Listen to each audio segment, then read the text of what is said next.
Okay, so see the rhythm is kind of slowing down.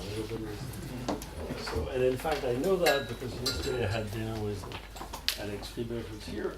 Alex is usually untireable, but he told me that he began to be tired. He's beginning to be tired by this whole thing. So if he's tired, I guess everybody's tired. So probably there's too much, or and there's some. So I will be slow today. I will just cover a little bit. It will be more on the fun side of last time, which was rather on the heavy side. No, in fact, there will be one thing a little heavy, but not only one. And also there's next time my next lecture tomorrow is supposed to be just after or even during the soccer game. Yeah, because if there is over time. You can project the. Yeah, but so I believe the best, given this, is that I cancel my class for tomorrow, so everybody can enjoy the French victory. No. You don't? I'm sorry for that. Yeah, two Uruguayans. Okay, I'm sorry. I didn't guess that was Uruguay. You mean France's last game? Okay, so everybody can enjoy one or the other. Yes, sir. Yes. All right. So this will be the last lecture. So last time I mentioned this paper by Andrea Montanari, May, and Bai. And I want to come back, which was giving, in fact, positive result. I'm here, I'm the bad, you have the good and the bad theory, and I'm the bad one. I'm the one who wants to say that the system is complicated, that you have complexity and all this kind of things. And in the examples I gave yesterday, this would happen when the system is, when you have less parameters, when you have less sample. When M is smaller. And but Andrea addresses the case where M is large enough for this system to be simple. So I mentioned the result last time, just talking. And so maybe I want to spend some time giving you these positive results, which are there. And again, I cannot advise you too much to read this paper, which is really nice. All right, so let me come back to the first thing, which was, I gave a few models, binary classification, robust regression, mixture of Gaussians, and there were a few more, so let me come back to the first one, binary classification. So again, this is taken from this paper directly. So remember, we had this empirical risk minimization problem. So the empirical risk in this case was 1 over m, as always, and the sample mean of a simple square loss.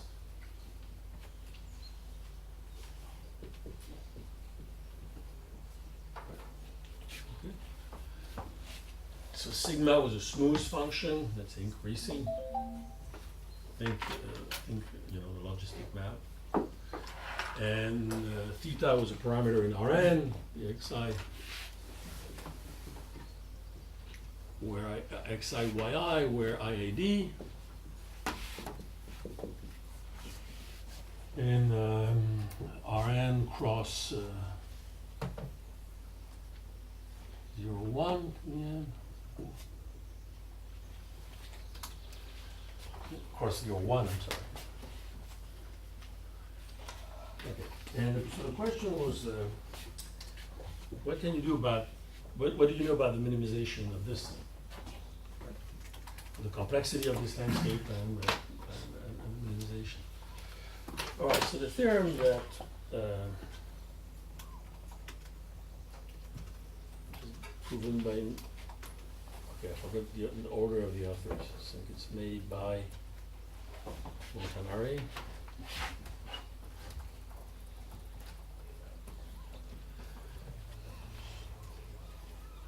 Was the following: under reasonable assumptions, everything's good. So Reasonable assumptions are,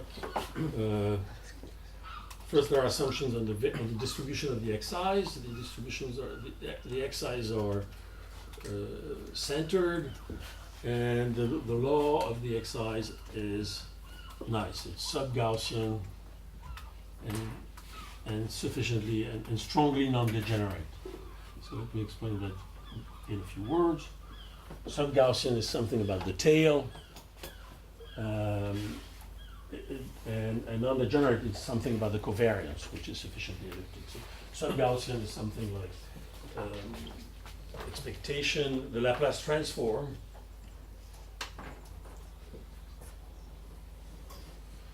grows at most like a Gaussian. So there's a parameter tau here.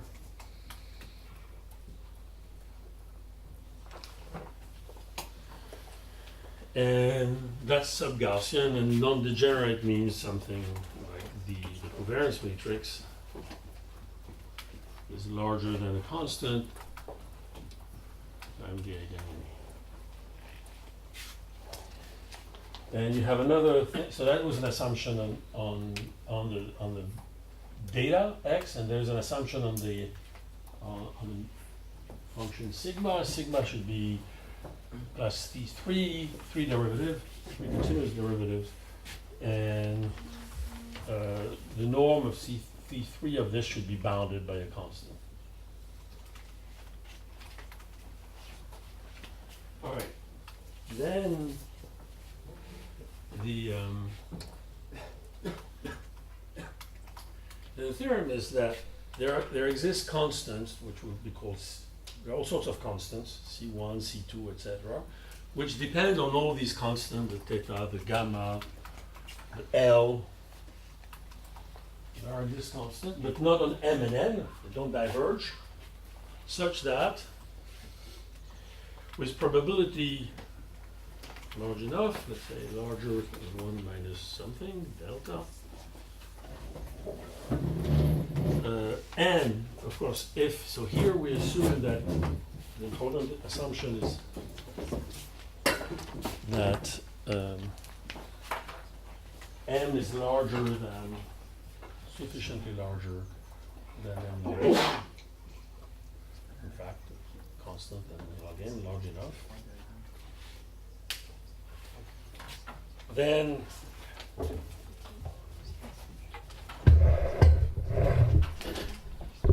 this is all the following. Then say, this empirical risk has a unique minimum.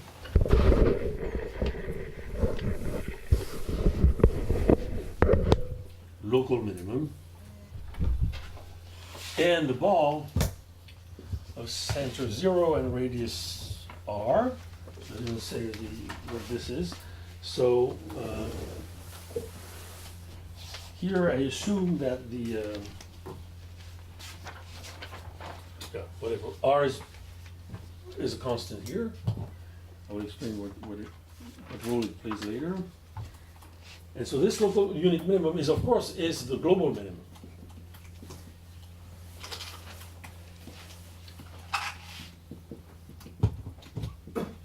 And that we will call theta hat m. So near 0 there will be, and now I need to erase something.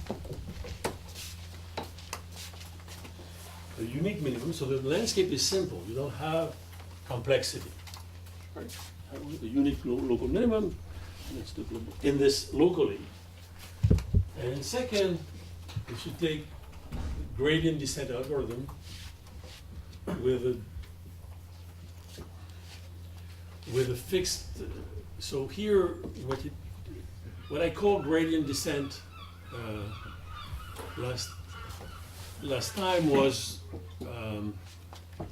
the continuous version. I just followed the gradient. I looked at the differential equation. Here it's the discrete version, but it's of course the same thing. With a fixed time step size h smaller than a certain h max. So this is also here. There's the constant C1, C2. So here this was C1, h max, all sorts of constants there. So if your step size is full enough, then this gradient thing converges exponentially fast to hat. And this is true for every initial point. That kind of thing. In the ball. Of center and radius 2r over 3. Yeah. The red thing, the field is part of condition 1? No, it's there's a constant C1 so that if m is large, m has to be large enough even in the scale n log n. And this constant will depend on the parameters of the distribution of the data, the stole, this gamma, and of the sigma. It will also, in fact, depend on the delta. You want the probability which is high enough. Okay, so these are very good news. And third,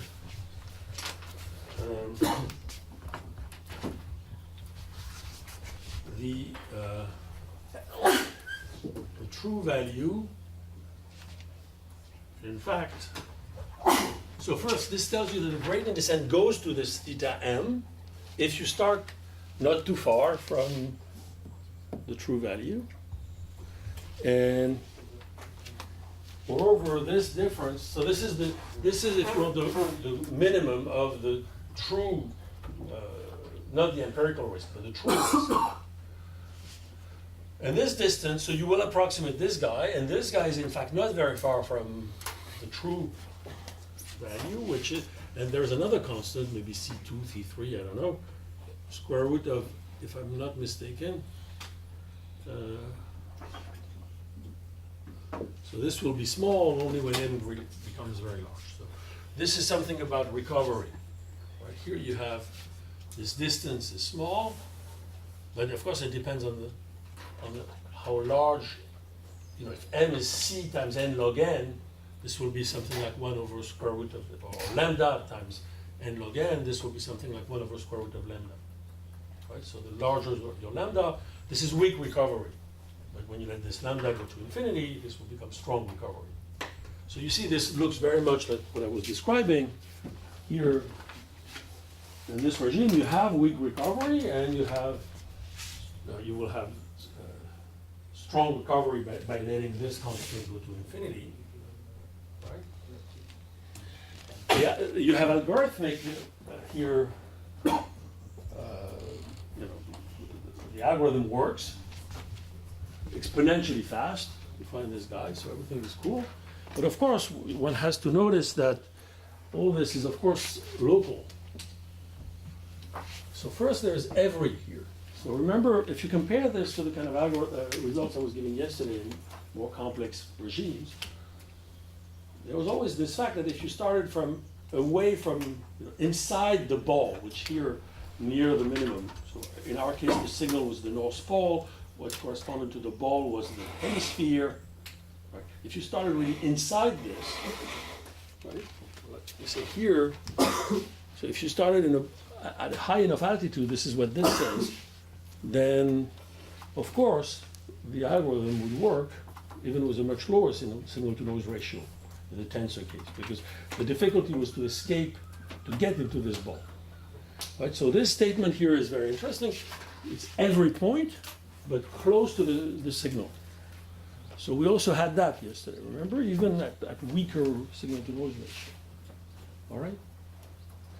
And so when you started, remember, if you start close enough to the signal, then you don't need to be smart as initializing. You take any point will work. Right? So this is important. This is the weak part of the statement. This is for every point, but in a ball close to the signal. And then in this case, what you obtain here is weak recovery, but which is stronger and stronger as when n is large. All right? So this first statement says no complexity locally. This should not be 0, it should be theta 0 too, I guess. So no complexity locally. The algorithm works well. if you start close to the, and here the error between empirical and true is small. So it's a very nice result. Which of course shows that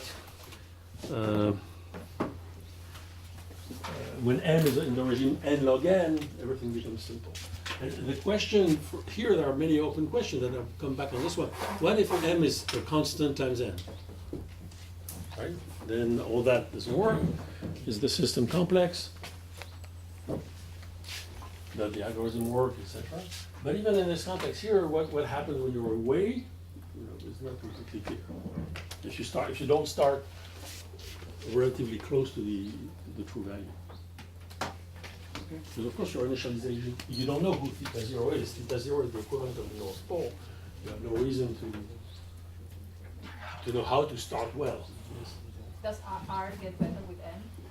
No, this R is fixed. Okay, so I'm a report. So, but the result is very detailed here. Okay, so let me give you. So that was the result for the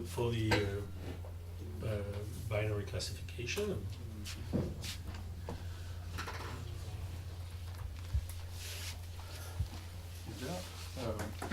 Is there an intuition why it's that sigma is 3 times differentiable? Yeah, sure.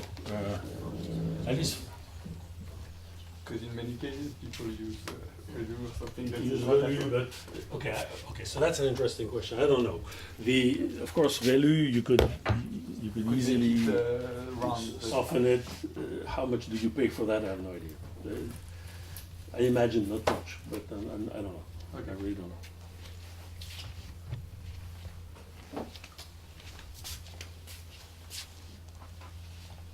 But of course, for our approach, first, when you want to say that there is a minimum, right, a critical point, you need to be able to differentiate your loss, right? Two times. 2 times at least. No, you're right, because you have to compute the gradient, you need to differentiate once, and to compute the Hessian, you need to differentiate twice. So why the third derivative is just because you do Taylor expansion to control what's left, and so when the third derivative is bounded, then you are in good shape. But that's it. You cannot really compute the complexity of something where you have the Cat's-Rice formula. If you have No, discontinuity of the derivatives, then you cannot compute the derivatives. All right, so that's one result. I want to give another one, and then by Andrea, which is also very interesting, because that's the things I want to look at later if I have time. So remember, then there was the model. I won't talk about the robust regression, but for robust regression, it has an exactly similar theorem. So I don't want to say that again, but there is the Gaussian mixture that I described last time. This one is a little more interesting because there is this symmetry, which you don't have in the other case. So remember the Gaussian mixture, and here we take k equal 2, which means 2 mixtures, or so remember our empirical risk here was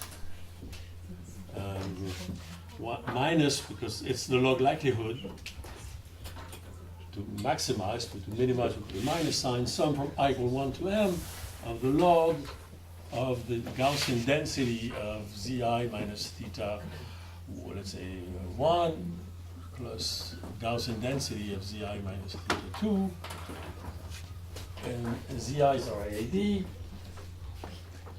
and phi is the Gaussian density. All right, so in this case, here, a priori, when you look at the true risk, the population risk, here it has, in fact, 2, so it gives a nice picture. So you have the true value, which will be theta 1 and theta 2, or how does it go? Theta 0, because 0 means the true thing, theta 0, 1 and theta 0, 2. Right? So remember, our theta here is in dimension 2n, because it's a. And theta is theta 1, theta 2, and each of them is an Rn.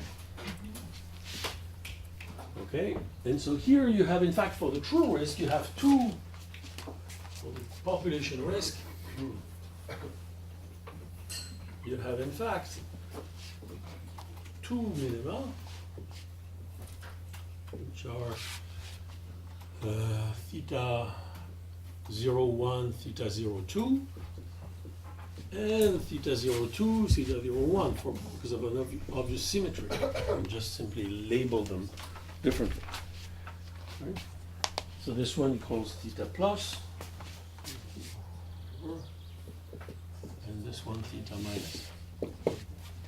And you have a saddle point. And the saddle point in between, which is just the mixture, this point. Saddle, which is 1/2 of theta plus theta minus, if I'm not mistaken. Okay? So that's for the true the true function. Now you take this empirical version of it, and what we've learned with the tensor case is that this empirical version could be much more complex than the true one. But in fact, if, again, you put yourself in the regime where M1 is larger than a certain constant C1 n log n, then nothing bad happens, at least locally. So, with probability larger than 1 minus delta, as before, you have the following things. One, in the ball, now in the ball in dimension 2n, of center the theta s and of radius whatever c, then the empirical risk has, in fact, two local minima, like the true risk, let's say theta hat plus and theta hat minus, which are related by the same, which are symmetric by the same inversion here. This being the symmetry around the diagonal, right? Theta m plus is AB and theta m minus is BA. All right? And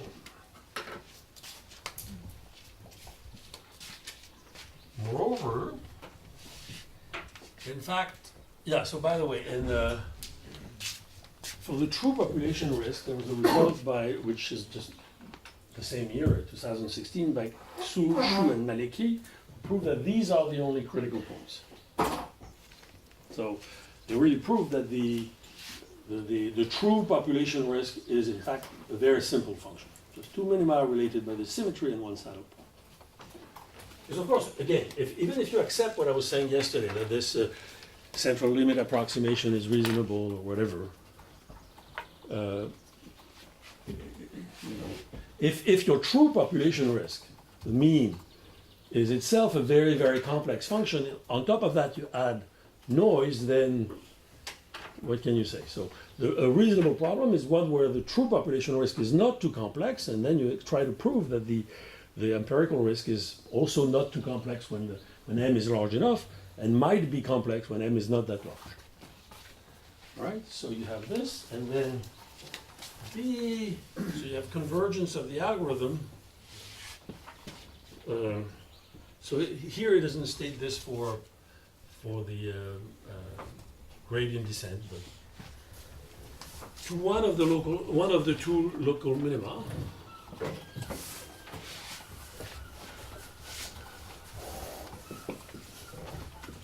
And moreover, we have the same thing as before. This theta hat m plus minus theta plus norm is smaller than the constant square root of n log n log m over m. So again, this is partial recovery, weak recovery, and if you let n be lambda times n log n and this lambda go to infinity, this will go to 0. All right, so it's the same theorem essentially, except for the symmetry, which is interesting. But there are no conditions. I mean, I can initialize almost anywhere, and then I. No, it's the same thing. It's the same thing. This, of course, I should say that. If you start,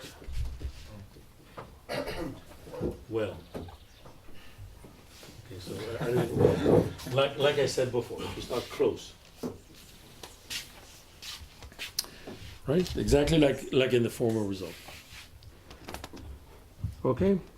In fact, the result is for any initial point, theta 0. I can write this if you want. I forgot to do it. If you, that is, if your theta 0, if your initial point is in the ball of center, no, that's not the right thing. I'm sorry.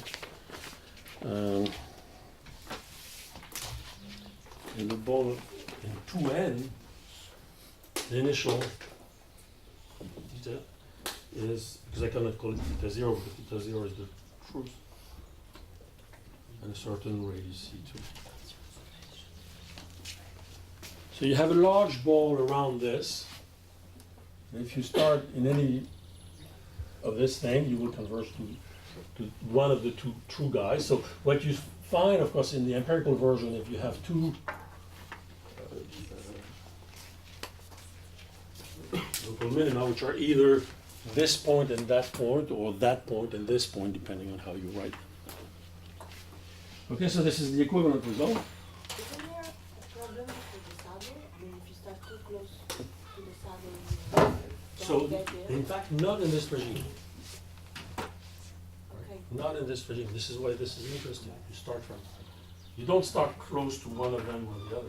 Because in fact, of course, remember, this picture is not, you have to think in R2n.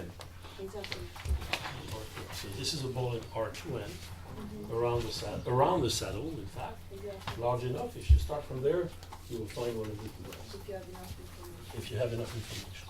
But of course, we can expect that when m is alpha, so now same question, which is interesting.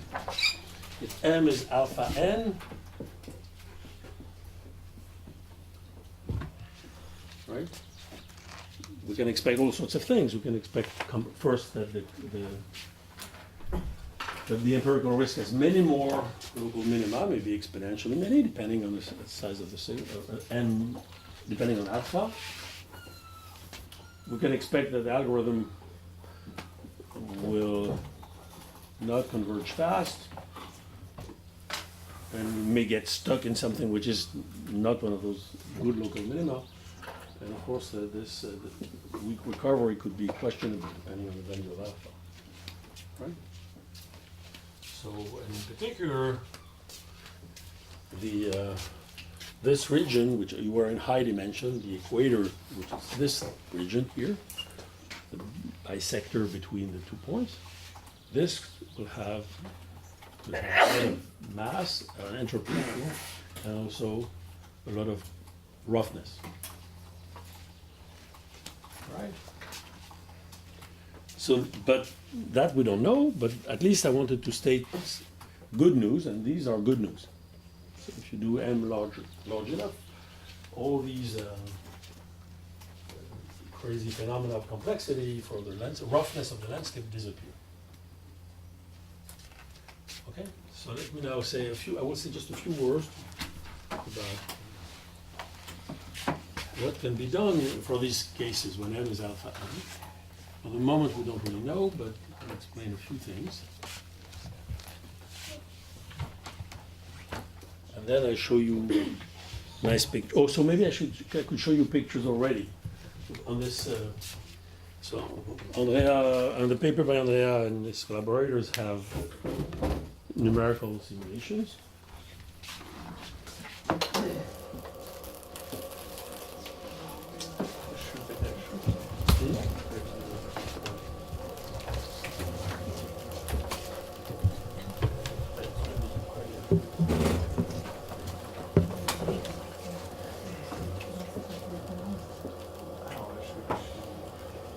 So the fact that for a problem with 1 degree of symmetry with two theta, you already get an equator where many bad things can happen. Does it mean that for a problem with 20 symmetries, like I don't know, like neural network, anything where you can have a lot of perturbations, it will just be hopeless to get any result like this? No, I mean, this is a very interesting question, but I don't believe that, so here, look at that, we have, because we have these two parameters, we have to go to R2n. And this symmetry came just because of the natural symmetry in R2n. So imagine, and this is a place which is which can be difficult. I cannot prove it, but I would suspect that it is difficult. And as I said, if you look at the curve, what was K in the formal model, the strengths of the signal, if you're there, I believe that K is 2 in this case. So we are in a serious situation. Now, if you had many more, you're saying, I have a large system with many symmetries. The more you have symmetries, the more this region, you know, if you intersect many regions like that, they will go down in dimension, right? So it could be that in the end, I'm not sure that having many symmetries complicates the matter that much. And I'd rather not put my finger in this, because this is film, so you could come back in a year or two saying you are completely wrong, so I don't know.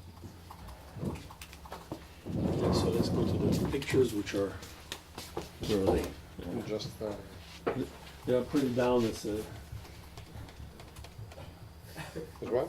No? no, he shows simulations of. Oh, yeah, that's here. Okay, do you see anything? I can. Okay, that's right. Oh.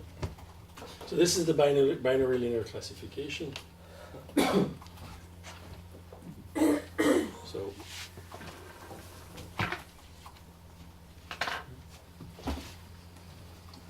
So okay, so here you have to read this, but with a grain of salt. This D is my N, and this N is my M. All right, so this M divided by N log N, and so that's what, you know, when I said M could be constant times N log N. It's this constant is essentially this axis here, and so when you increase the signal to noise ratio, if you want, that's the constant C, or C1, whatever. Here you see the success rate, the probability of success, and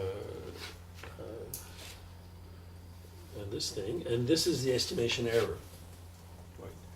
So D here is my N. So the dimension increases. The color code is, this is the high dimension, and but remember, it's a high dimension. But M is larger than the constant times N. M is not fixed. M is like Cn log N. Right?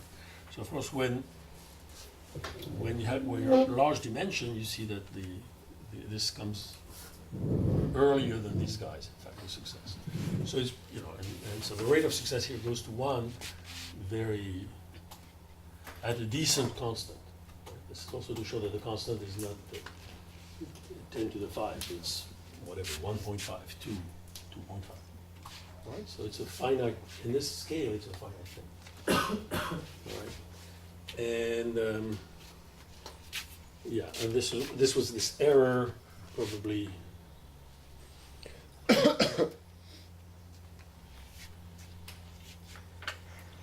Yeah. So then there's this, let's go down, and there is the same thing for this one is the robust regression, no. Binary linear classification. Yeah. The same thing. So this is the convergence of the gradient descent, right? This one, and and you see that it goes it's very similar to what I was trying to explain in the other regimes. It goes really linear. I mean, initially there's something, but then it goes really very linearly down. Okay, and here it's the number of iterations you need to achieve whatever 10 minus 4 for the global optimizer, and you see that 300 for at the beginning and 100 and something, 10 or 20 at the end. So it's a really short time. When I said it was short time, it is really short time. Okay, And then we have essentially the same for the, so yeah, he does something else here which I didn't mention. So you go down. So, wait, okay, so on this, let me just say that, on this binary linear classification, he goes to very high dimension. Which means, that's what he called what I just described was, he called high dimensional. When m was like constant times n log n. But then he goes to very high dimensional, which means that n will be larger, or if you want, m will be smaller than that. But then, so it corresponds to this complexity thing I'm saying is interesting to look at, except that he assumes in this regime, this very high dimensional regime, he assumes sparsity, or sparseness. And then this changes the problem completely, because if you're in a very high dimension, and your model is sparse, then you're not in that high dimension, right? So you come back to from very high to high dimensional. Okay. I'm not saying it's simple, it's very complex, because it adds one layer of difficulty, this sparseness term that you have to add.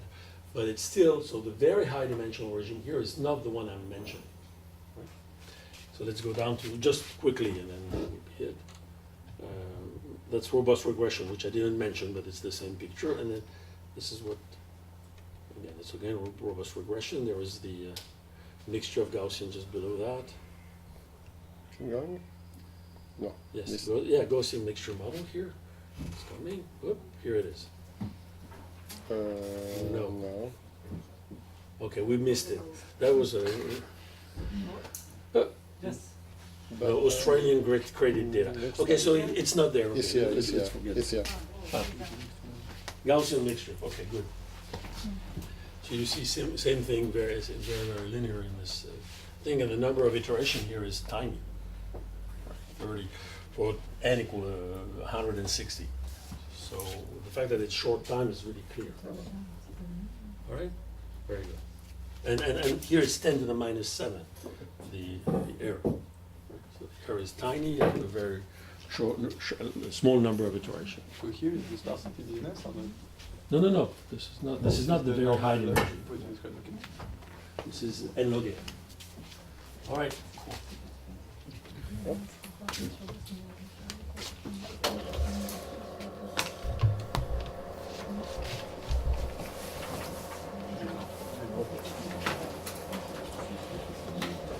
So let me just start. I will not do much.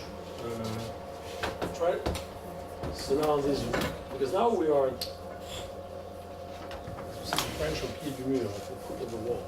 So we have something to do, because so it's not a problem. It's not a problem like the tensor PCA where we can compute whatever we want. This problem is much harder. These two problems are much harder.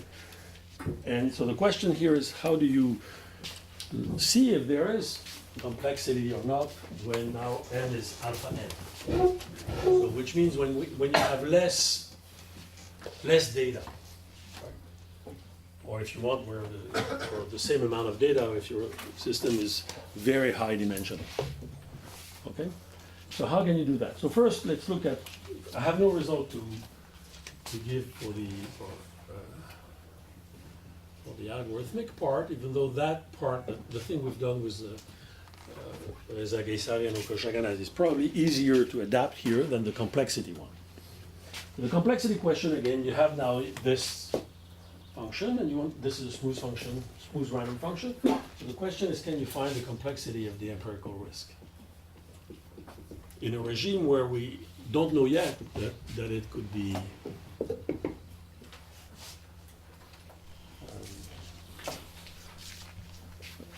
that it has to be simple, like I just showed. So again, so there are, interestingly, there were two groups working on that, and that was at the intersection of the two. So one is Antoine here and Giulio. Another one is Tim over there, working with Afonso Bandera, and at some point I realized that at least one bit was exactly the same. So let's take first the case of the binary classification, because it's simpler than this one.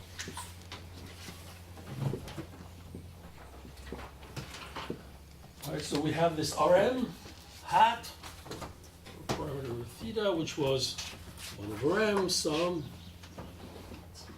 and yi minus sigma of theta xi squared. Okay. So, question is, can you compute, so this is a random function, can you compute the complexity? Can you apply cat's price to that? So, the simplest thing to do is, one case where it can be done is when it's the planted case. So this yi is sigma of a certain theta star of xi. So you plant the problem, which is always simpler. Okay, so you plug that in here. And now you assume this, and instead of assuming the very general situation that Andrea Montanari and his collaborators were looking at, which was the distribution of the xi's was general, let's say, and sub-Gaussian, just assume that the xi's are Gaussian. Right?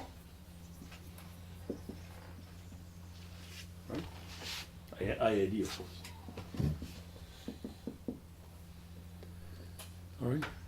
So in this case, this function here, when you put y like this and the xi's are Gaussian, this is a function of Gaussian Horn variables. So then, as I said, you can apply the cat's-price formula with, I mean, you have to check, but to this random function. It's a function of Gaussians, you can do it. And then what do you find? So interestingly,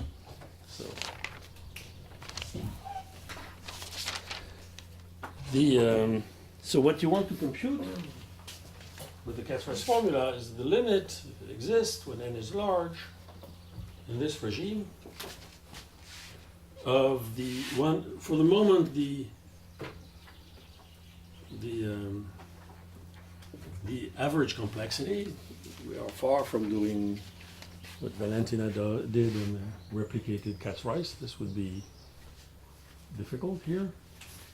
1 over n log of the expectation of the number of critical points for this function R.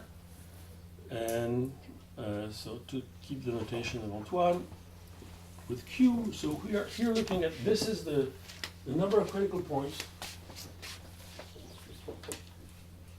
It's the number of critical points, and here it's not even, we don't fix, here I don't fix the level, and I don't fix the index. Right? So the number of critical points of my empirical risk such that the function is theta, the number of critical points such that theta overlap with theta star is in Q.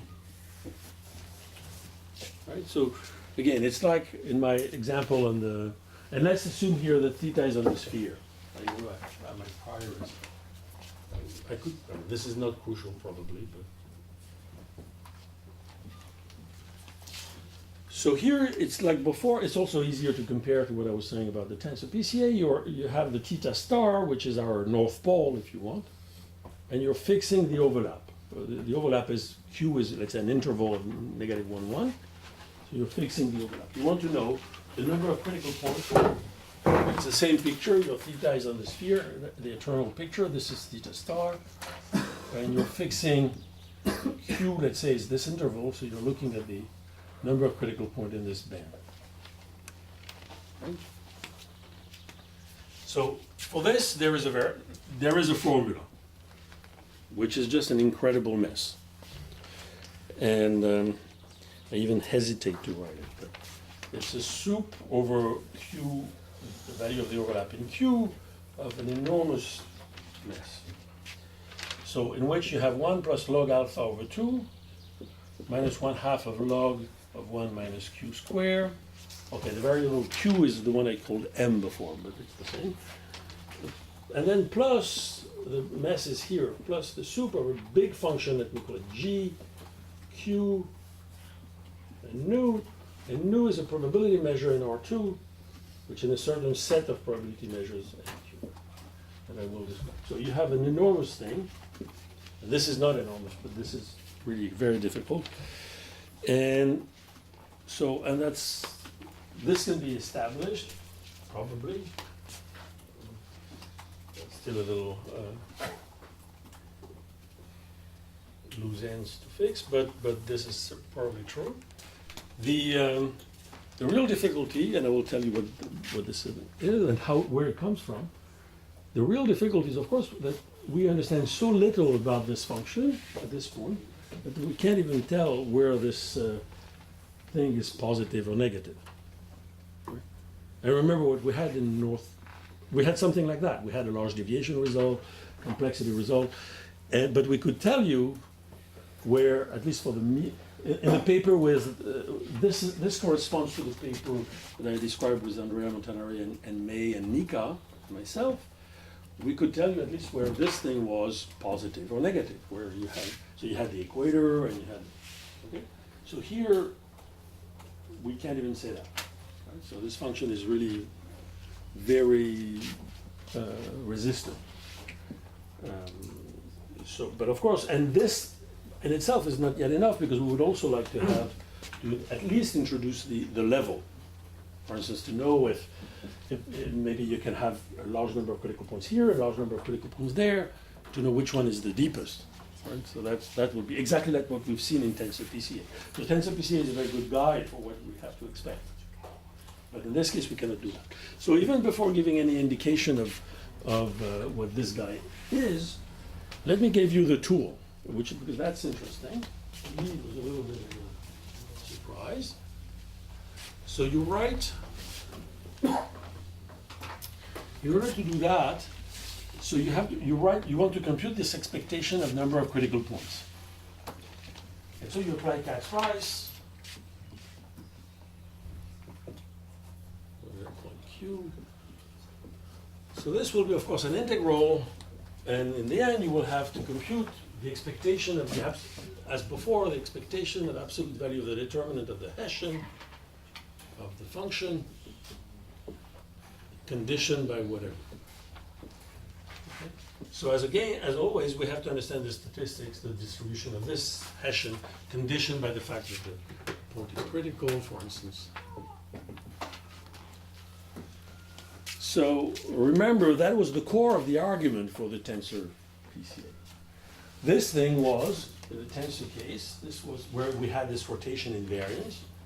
Because of the rotation invariance, it was kind of very natural to hope and to see that this guy was in fact a GOE and shifted. When you fixed the level, it was a GOE shifted. Here, it's not that, but the real miracle is the following. When you look at the theory of random matrices, you have two large classes of random matrices that are nice, easier, right? For very good reasons that I can explain later. One is the GOE and its variance. The other is Wishart or Laguerre, right? So guess what? This one will be on the Wishart side. Right? So, it's like there's a god of random matrix giving you either this or that. But except that the Wishart case that is here is really a hard Wishart. The modification we had for the GOE was very simple. You had the GOE and you shifted it. So that makes nothing hard to the spectrum. This one is a very complicated modification of Wishart. So just because that's the last lecture now, so I can be a little more, wave my hands more. So, in fact, when you look at random matrices, there is a reason why you have Wishart and GOE as important example. Because these things are the shadow of something deeper, which is free probability, non-commutative probability, and like Voiculescu has done. And there you see that these two limits corresponds in this non-commutative word, so not of operators, not of the spectrum, to two limits which are exactly the equivalent of sums of IID random variables.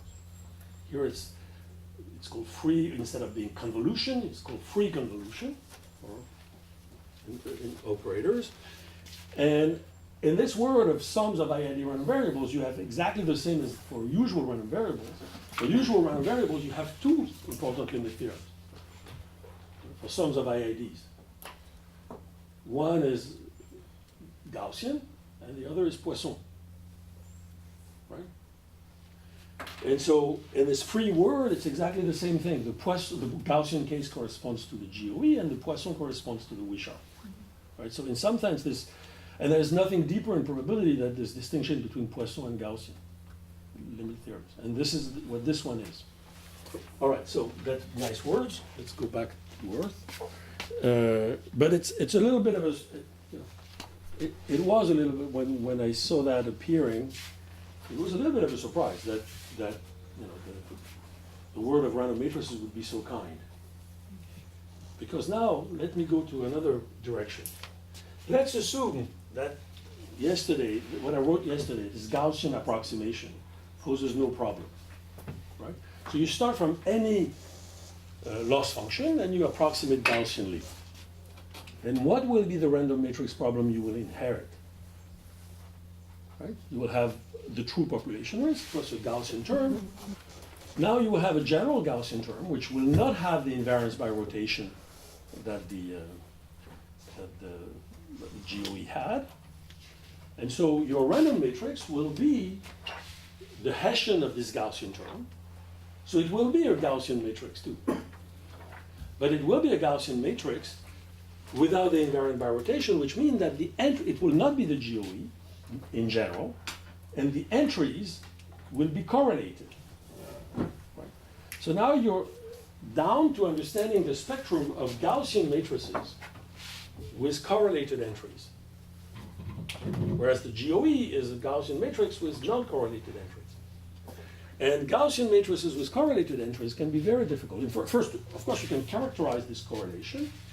It's a four tensor, correlation between Ij and Kl, which of course you can obtain from the covariance of your Gaussian process, which is the covariance of your initial empirical function. So you can compute this correlation. It gives you, for every model, if you accept the CLT approximation, it gives you a model, it defines a model of random matrices, which is far from being understood in the physics literature or in the math literature. There is essentially nothing in this, no. So in fact, there are, as I mentioned, there are very good results, which also go back only to 2016 by Lasso Erdős and his group in Vienna.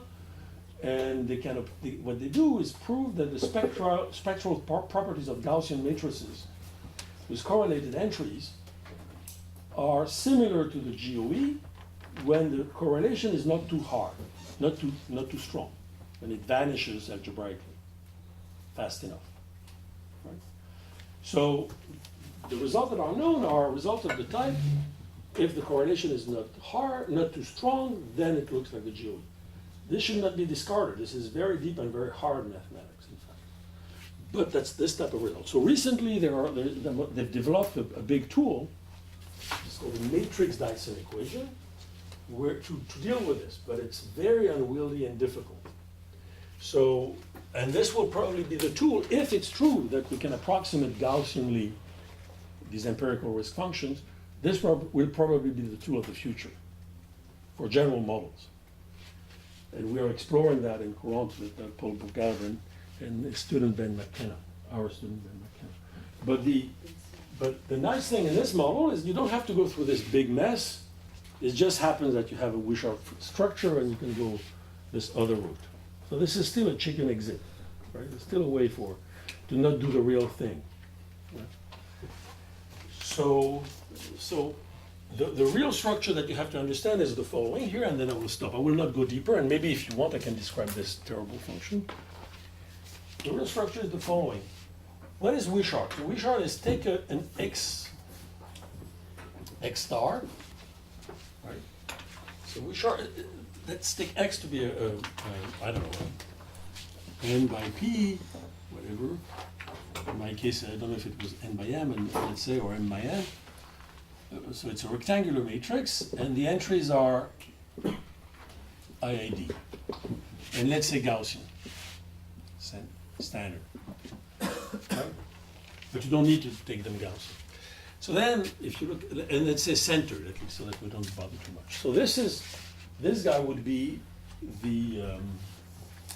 an approximation. This is the empirical covariance, the sample covariance matrix, right? Except for the centering.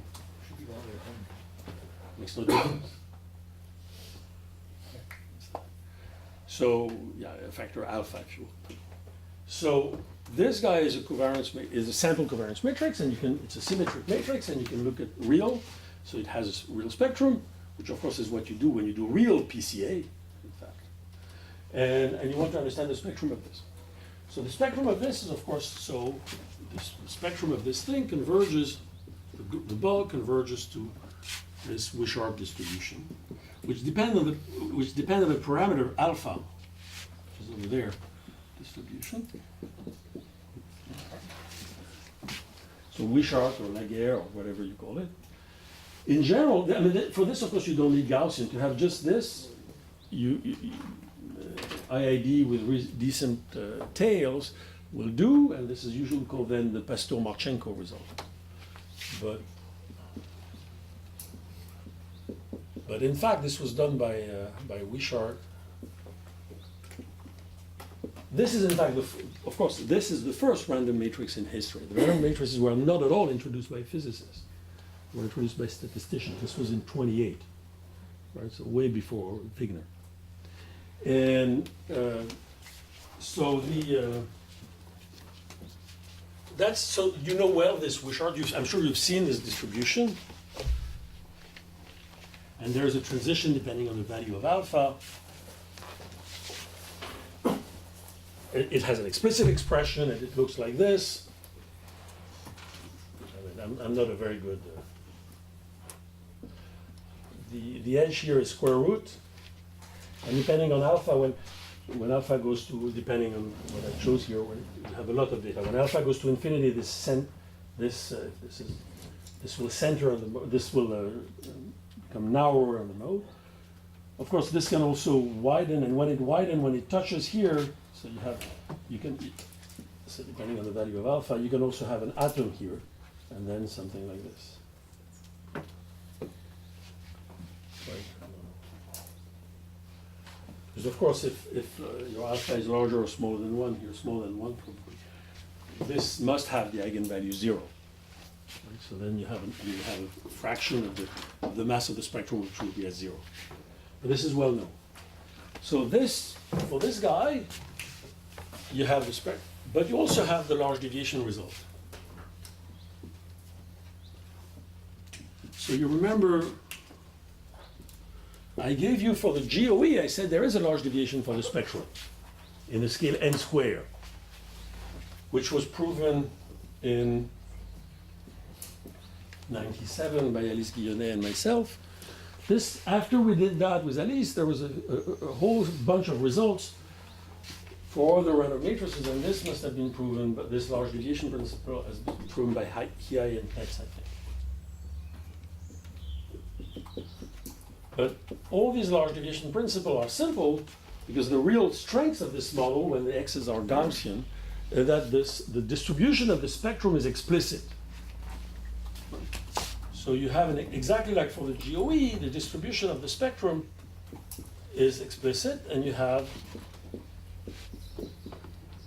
it's essentially the same type of thing that what you had for the GOE. You have a van der Monde term, but instead of having an exponential minus sum of lambda I square, you have an exponential minus sum of lambda I. Right. Essentially, that's the same thing. So because the distribution is explicit, you can find easily a large deviation principle. So that's a very simple thing. Of course, the large deviation does not hold when x is not Gaussian. Does not hold. It's not proven.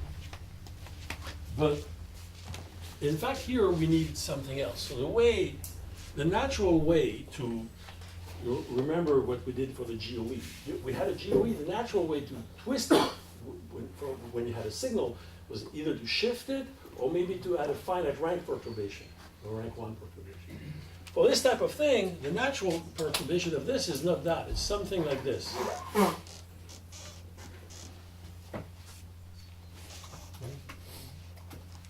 Because now, assume that your xi, instead of being IID and have, so the true covariance matrix here is just the identity. Imagine that the true covariance matrix is in fact sigma, right? Then this would be, if you want to keep the xi's to be IID, this would be the structure of your covariance matrix. And so now the question is, for what kind of sigmas do you know that the limiting distribution of this? Or what kind of sigmas do you know? So do you have a limiting spectrum for this? What is it? Do you have large deviation? Do you have, you know, the kind of BBP transition that we used? By the way, the BBP transition was done initially in this context when sigma was rank 1. It was diagonal. And so of course you can assume here that sigma is diagonal. Because these guys being Gaussian, you can always rotate this thing. So the initial BBP transition was in fact in the context where sigma was diagonal, was one term on the diagonal, or a finite number of terms on the diagonal. So this is a large question, of course. So this is kind of understood. What you need to know is if the spectrum of sigma, since it's diagonal, the spectrum of sigma is easy to look at, it's just the diagonal elements.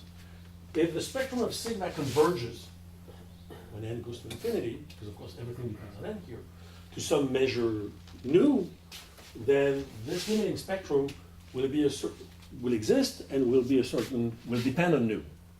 And it will no longer be Wishart, it will not have this shape. Right? For instance, imagine that sigma is made of half of sigma is 1 and half of sigma is 17. Right? So what will be the spectrum? It should be that in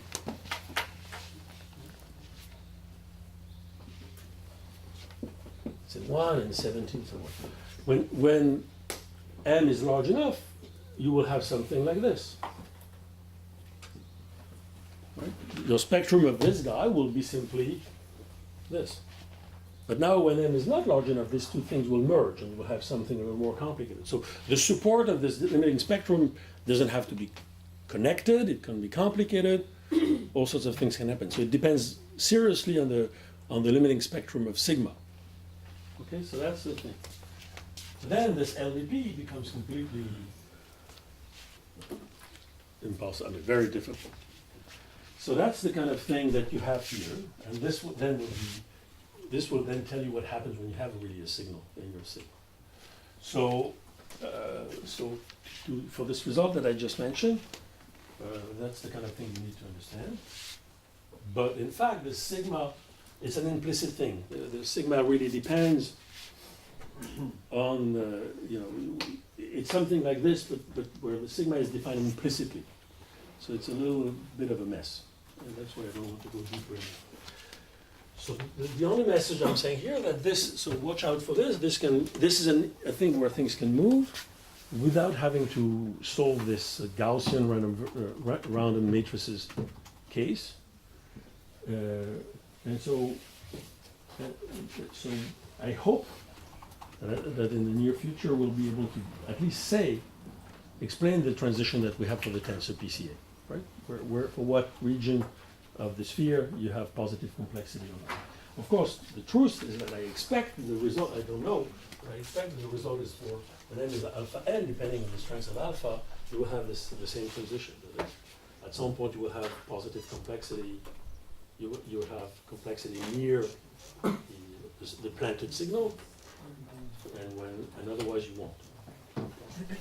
And then when alpha is really large, I hope that you will have a simple landscape around the planted signal as we had in tensor PCA, where you had only sub-exponential or one local minimum. So this is, let's say I hope, I'm not predicting this is true. Yes? Well, I'm not sure the question is, but I would like to understand what is the computational difficulty analytically of doing that calculation with random matrices, and is it somewhat related to the lack of an Arish-Chandra formula for some particular group? It is, yes, it is, of course, but it's not only that. It's a Harish-Chandra formula where you have to control, but this thing here, of course, you know, Harris-Chandra is you have one coadjunct orbit, one sigma. Well, because if the group of X is UN, I think that if you No, but you can have go on with the the calculation Harris-Chandra. and you apply Arous-Chandra and then you can do many things, I think. No, that's a little more difficult than that. Ah, That's, of course, that's the Alexandra, since we're in a physics group here, the Dixon-Zuber formula. But yes, but it's delicate. But try it. Try it. All right. And of course, now here's another question. I describe here essentially a network with one node, right? You could do now a network with many nodes, right? You had one node, I looked at this. And so you could also do a Harris-Chandra formula for those who know Dixon's here. This is, I've looked at it for the moment, this is even much harder. So at least here we have a principle, because Antoine and team had worked on that, and we have something. In this other case, it's even more impossible. All right, so I'll stop with this because this just opens up. I still firmly believe that there is complexity. I didn't study the dynamics of this, but this is simpler because to do dynamics you don't need anything. So there is something similar for the Gaussian mixture, and I won't go there. The dynamics you don't need to understand all this, and the methods we've developed for the tensor PCAs are probably directly applicable. Okay, enough for that, and then I want to conclude with something that I'm associated with, but it's a little ridiculous for me to show that because, so maybe we can show the pictures now. This is a numerical work done by people who are here, so they should come here and tell us what it is. So that's,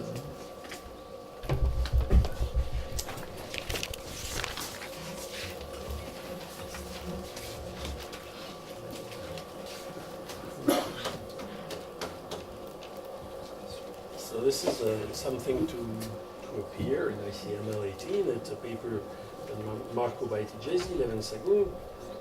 I don't even know the Michael Geiger, I guess. And Spiegler, Chiara, Giulio, Mathieu Villa, Yann Meufin. Quand j'étais concentré, yeah, I was looking whether, yeah. I'm a bit tired. So, No, there is no title.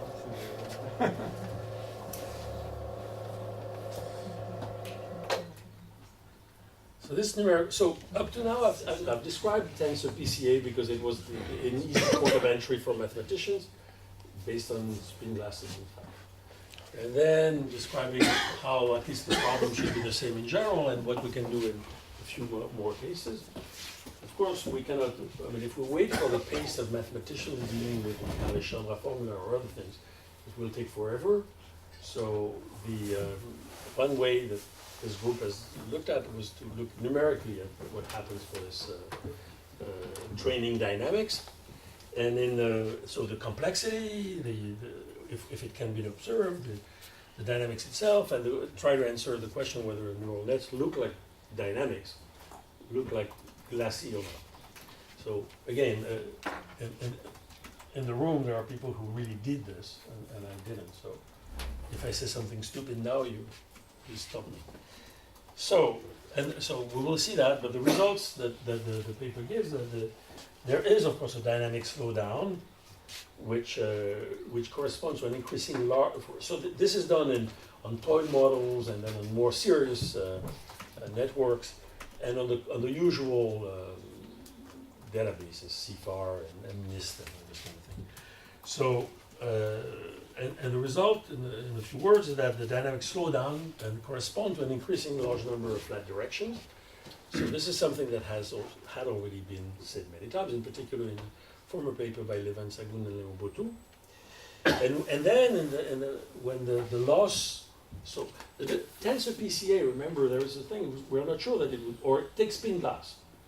In fact, when you do a spin glass without any signal, it will not go to the bottom, it will not go to zero, to the ground state.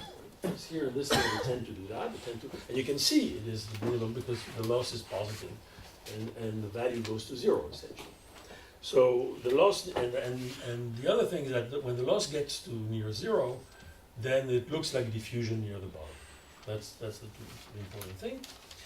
And so in particular, we will see that, or you see here, that there will, not in this one, that there are lag for spin glasses in short time, like the Coulomb-de-Locochat thing. So short time meaning n go to infinity first. When you don't give enough time to the system, you don't have any barrier crossing.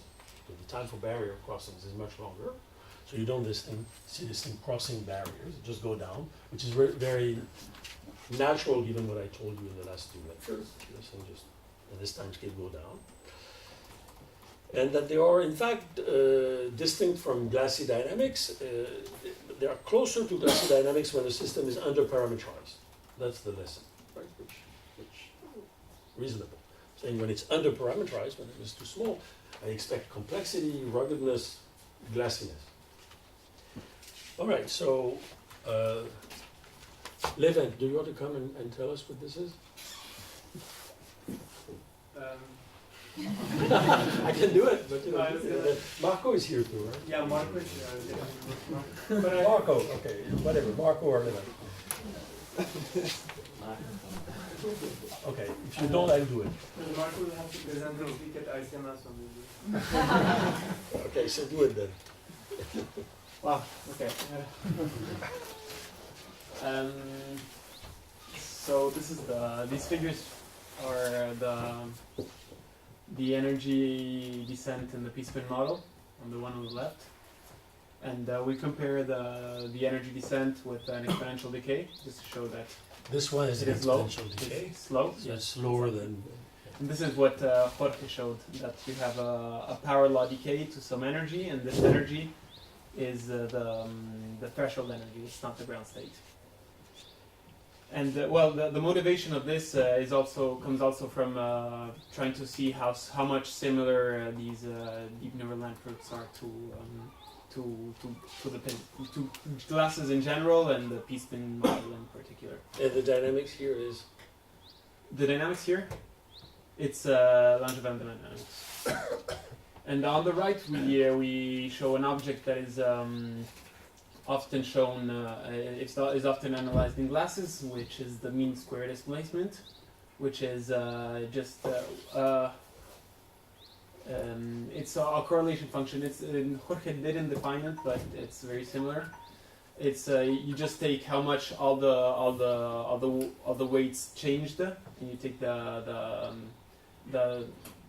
square of the difference between the weights at different times, and you can take this mean square displacement from the time 0 to a time t, but then you can also say if the system is not translation invariant in time, you can, as Jorge was showing yesterday, you can think of waiting a time t wait. T wait is the time t prime that Jorge was showing yesterday, and t wait plus t is the time t that Jorge was showing yesterday. And we see that at short times these curves collapse, but at some point they start having different behaviors, which is the same separation of time scales that Jorge was showing about yesterday. So this is more or less a summary of what happens in the P-spin model that we saw already yesterday. And then I'm sorry. Okay, that we don't care. Yes, that may be this. These are the different. yes, these are the models that we analyzed. The toy model is it's mainly it's a one-layer network, which is nice because it mimics a model that was analyzed exactly by John Bruna and Freeman, in which they show that essentially the landscape has no barriers. The true landscape. Yes. The population landscape, not the empirical could. Yes. Okay. Yes. And the layer here is really huge. It's So like yes. So actually, what we did, but we did not put on the paper. We tried for a lot of different sizes of the. We tried for 4 orders of magnitude of varying different sizes. And so in this case, it's interesting because you can argue that there are no barriers Then we have a fully connected. We tried it on 3 fully connected layers. We tried it on well, it's there on the small net, which is just a small convolutional network. We tried on the LeNet, which is which was suggested by Ian Lecan, and it's another type of convolutional network, just slightly bigger and with wider layers. And then we tried it on small ResNets. And this is what the loss function looks like. So So, the toy model is there, right? Differently from usual plots that you see in machine learning, the x-axis is in a logarithmic scale. And in some cases more clearly than in other cases, you can see that there are some regimes in time. So you have a short time regime, which is to the first vertical line, that is time t1, where the loss... That's the toy, right, on CFR? Yes, this is the up left. And then it begins to go down. Then it starts going down. The one I like best of the figures is the one on the bottom left, where I think that everything is very clear. Yeah. So you have a first regime where you're flat until time t1, where the loss starts descending, and then you have a time t2, where the loss converges to the global minimum. So already now here we have a difference with And the number of steps here is something like 10 to the 5. Yes. So already we have a difference with the p-spin, which because here you go to the global minimum. So there is the concept of threshold is you don't have it, and then we have these two time scales in which it looks like at you can argue that for very small times the system is just it has a very trivial dynamics in which it doesn't differentiate. We still didn't analyze the first time regime yet, but you could think that you have a loss, you have a descent in the loss landscape, and at some point then you start differentiating and actually using the information that is on the And the landscape. dynamics here is descent. SGD? I'm sorry? The dynamics is here? This is SGD, yes. Everything here is SGD. And then at the time t2 you have this, you just drive down. And this, now we will compare it to the other observable, which is the mean square displacement. So you didn't talk about the blue curves. Oh, yeah, the blue curve is the accuracy, but mainly the analysis is done on the train loss function, which is the dark green, and then we show the other curves, which are similar, but they're not necessary for the tractation of the problem. So you have the dark blue is the train accuracy, and the light blue is the test accuracy. Is the test accuracy. Okay, so here. This is maybe you don't have it without rescaling. Not in this one. Okay. Okay.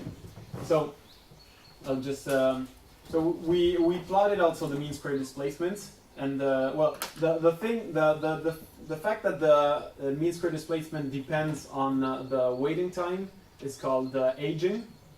And if we plot the mean square displacement, which is not exactly this figure, it's this figure without the divided d, you see that you have these curves that depend a lot on the waiting time, and you see that for times that are smaller than t1, they all collapse one on the other, and then at some point for times that are bigger than t1, you start having these aging curves that like we had in the spin glass where they began. Yes, with some more structure in the curves, but similar. And then one would see that there's at some point there's a third regime in which is diffusion. You still have something that looks like aging in the sense that it depends on the waiting time, but the curves have a different shape.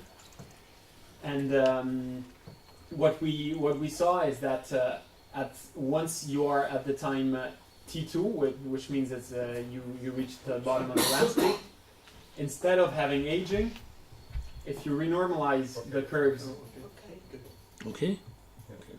by this constant, it's a diffusion constant, but it's a time-dependent diffusion constant. You obtain a collapse on all the curves, which essentially tells you that once you reach the bottom of the landscape, you start diffusing, and you're not anymore aging. So you have something that looks like a glass at short times, but then it's finally the phenomenology is quite different. It's an aborted glass. It's a Aborted dynamics. an aborted And then it stops being interesting. Exactly. And here, this is an example on underparameterized networks. In underparameterized networks, you have the loss that just doesn't go to zero. And here it looks more like the like what we saw in the first figure of the p-spin model. The curves are very similar. You have a collapse at short times, and then they start going up. And this is a nice indication that you could have an under overparameterized transition, and in the underparameterized transition you have some dynamics that looks glassier, and you could also have, for example, a threshold because of the fact that you're not going to zero with the loss. This would be compatible with the complex rugged it's compatible, part of the though landscape. it's not sure, because if you don't go to zero, it might as well be the global minimum. Mhm. It can either be that the global minimum is down and you're going to the threshold, or it could be that you're going to a global minimum and it's just a sat and sat transition. And, All right, thanks. thank you. And this is the end.